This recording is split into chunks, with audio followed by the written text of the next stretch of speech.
This is the plaintiff, Jennifer Anderson. She says she gave the defendant a down payment on a car and told him she'd have the rest of his money for him after she got her tax refund. Well, her money got held up with the IRS, so she asked the defendant if she could just finance the rest of his payments for the car. That's when the guy got all nasty on her. She decided she no longer wanted to do business with him and is suing for the return of her $1,500 deposit.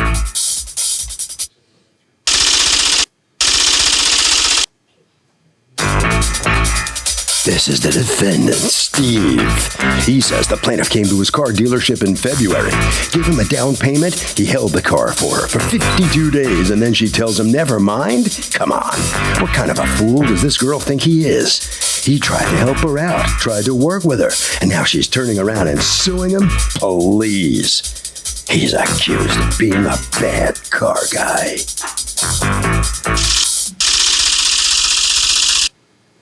All parties, please raise your right hands. Welcome back to the People's Court. Next case in the docket. The plaintiff gave the defendant a down payment on a car, but couldn't pay the balance because of an IRS problem. Now the defendant won't return the balance.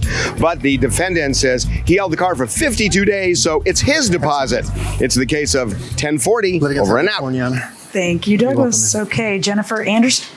You are suing Steve. You've asked us not to use your last name or the name of the auto sale company. Are you the owner? Yes, ma'am. Okay, you're suing Steve's Auto Sales Company for $1,500 down payment that you put on a car at that company that you feel you should be able to have refunded because you have changed your mind about buying it.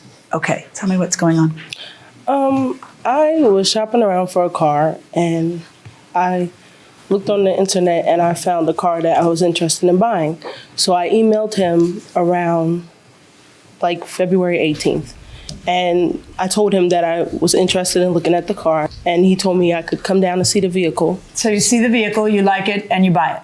And you were going to be buying it cash, but you didn't have the cash. Yeah, so I talked to him and I explained to him the whole situation. Which was? I was waiting on my tax return. Why don't you just wait until your tax return comes in and then buy it?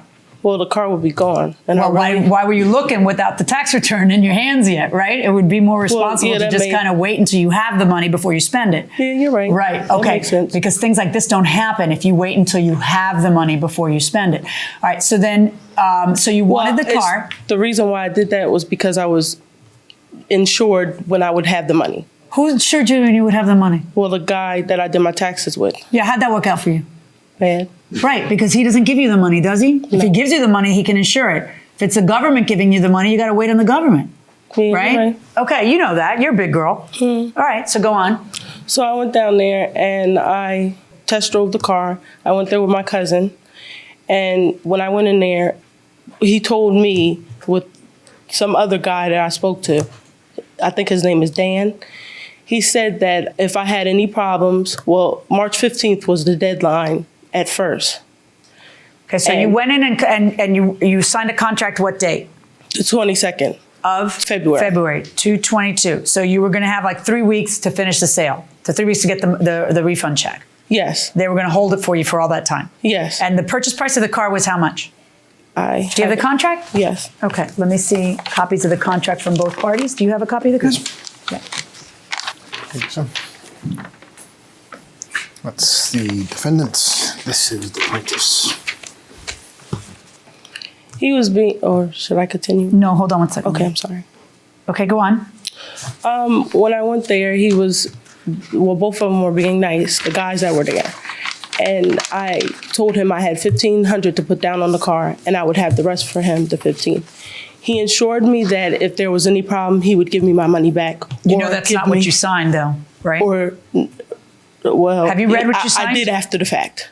Okay, this is why we read things before we sign, because our signature means we are acknowledging what is on the writing. It means, yeah, that's good with me. And you know that in capital letters right above your signature, it says deposits are not refundable, right? Okay. After, yeah. You didn't see that when your pen was a inch from it? I didn't think nothing of it because of how nice they were being. I know, but people could be nice, but business is business. You're not their daughter. I mean, he could be nice because he's being nice to a customer. You're a nice lady, but that doesn't change the terms of what they're agreeing to. It says it right there, deposit's non-refundable. Who's telling you, according to you, that, don't worry, it's fully refundable if you change your mind and make us hold a car for 2 months? Well, he told me. Because we're in it for that warm, fuzzy glow of helping you and not to make a buck. He said to me, well, if you find it somewhere else a better deal, you just go and take the money and go and buy it. That's how he was. Did you say talking. that to her? No, I did not. Okay, how are you going to eat if you say that to your customers? Correct. Right.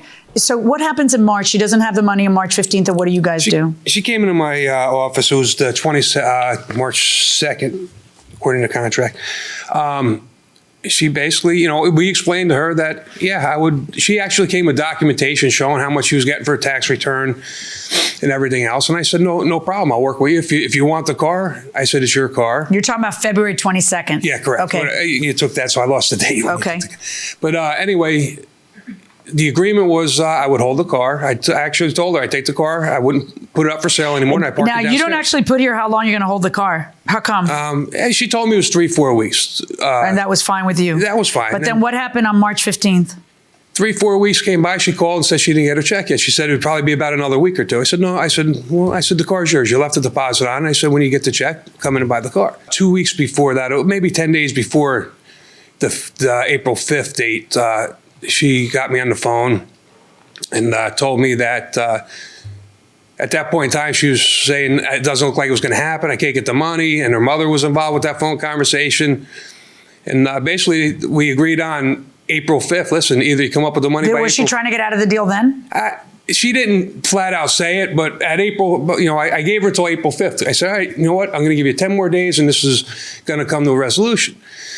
So April 5th came. Well, that conversation was on the phone with her mother, and her mother says, listen, if she doesn't have the money by April 5th, I'll give her the money to buy the car. I said, no problem. We're all in agreement to that. And it was a phone conversation, but there was nothing in writing to back that up. But anyway, April 5th came, and basically we asked her, are you buying the car? She said, no, I'm not buying the car. And that was it. Well, at some point, did she say, give me my money back? Oh, yeah. She asked for, I said, why do you feel that you're justified getting, a deposit back? I said, all you did was waste 52 days of my prime season to selling cars. Tax returns time is my time to sell cars. I said, I hold this car for you for 52 days. Do people often say, hold the car till I get my tax? All the time. I do it all the time. This is the first time ever that it didn't work out, and it'll be the last time I ever be nice to anybody and make this offer.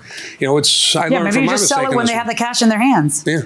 Exactly. I've had other people come in to buy that car since I had a deposit, and I said, I'm sorry, I have a deposit. I can't sell you the car. Simple. Have you ever read your contract before releasing a car, buying a car? No, I haven't. Have you? There's a contract? Yeah, there you go. You? No. You? Yeah. Oh, bull. Going inside the courtroom. I asked him as well if I could just finance it through my mother until I got the check and just to pay it off. He wasn't willing to work with me in that way, and as well as me talking. Anytime I needed, but you understand. I mean, okay. Just out of curiosity, why weren't you willing to finance it? It's totally untrue. She did, and I said to go on my website and fill out an application, which was never done. Okay. No. In any event, you understand that wasn't your deal. The deal that you saw, there are consequences to putting your signature on contracts. I mean, you're not special. You're not Teflon. I can't pretend this stuff doesn't affect you, but it affects every other litigant in the world when they sign a contract. You sign a contract that says you're going to buy it and that it's non-refundable. Well, isn't it offered on the contract, though, as well, to finance? I don't know. He's saying he was willing to finance it. You still willing to finance it? Where's that car now? I still have the vehicle. You want to finance it? Fill out a credit app. If you have good enough credit, you can buy the car. Want it? I'm scared to buy it from him now. Okay, well then be scared to buy it. Because these are your two choices. Let me be very clear. You don't have a leg to stand on in your lawsuit. Okay? You have signed a document that says deposits are non-refundable. I see that one of your friends named Morgan. No, that's not my friend. That's my cousin. She was there as well. Who was there as well? My cousin. Okay, Morgan has put an affidavit in here saying, oh, they told us it was refundable. But that's a little bit hard to swallow when you sign a contract that in 2 different places says deposits are non-refundable. That's the contract you sign. There are consequences to doing this. And you can't just later say, oh, don't, believe me, not your lying eyes, Judge. It was a totally refundable, hold it for 2 months. If I don't feel like it, there's no consequences for me contract. I'm not going to buy that because they can't stay in business if they do. So I know that's not what happened. Plus, your contract says that's not what happened. Now, you have 2 choices. You lose $1,500 or you finance and buy the car. It doesn't make a difference to me what you want to do, but you might want to finance and buy the car so you don't lose your $1,500. So what's it going to be? You want to think about it? Yeah. Okay. You go ahead and think about it. As for getting your deposit back, which is what this lawsuit's about, I rule in favor of the defendant. Okay? You say that you're willing to go ahead and have her finance it, but right now you have a contract that says that it's a sale, that it's a sure sale. On the bottom of that contract, it says if you don't get financing, then you get a refund. But you understand that if you don't get financing, you don't get a refund because you didn't have a finance deal. You understand what I'm saying?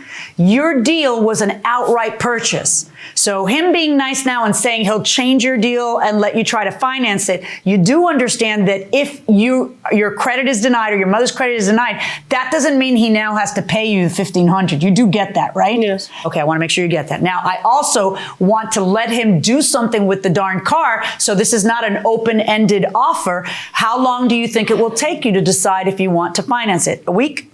Yeah. That should be plenty of time. Anything else you want to do, you need to work out with him now after this. That's my verdict. All right. Thank you. Okay, you're welcome. And so the plaintiff hears the options from the judge, and what's going through your mind about that? Nothing. Nothing's going through your mind? No. All right. Well, you realize that you have the 2 choices. Lose the $1,500 and just go on your merry way, take it as a loss, or go ahead and finance the car. Those are the 2 things that you should be thinking about. All right. You have any idea which one you prefer right now? No. It could be either one. You could choose either one? Yeah. Okay. All right. You think about that and head right down that way. All right. So come on in here. What do you think? I think the judge was right on the money with that.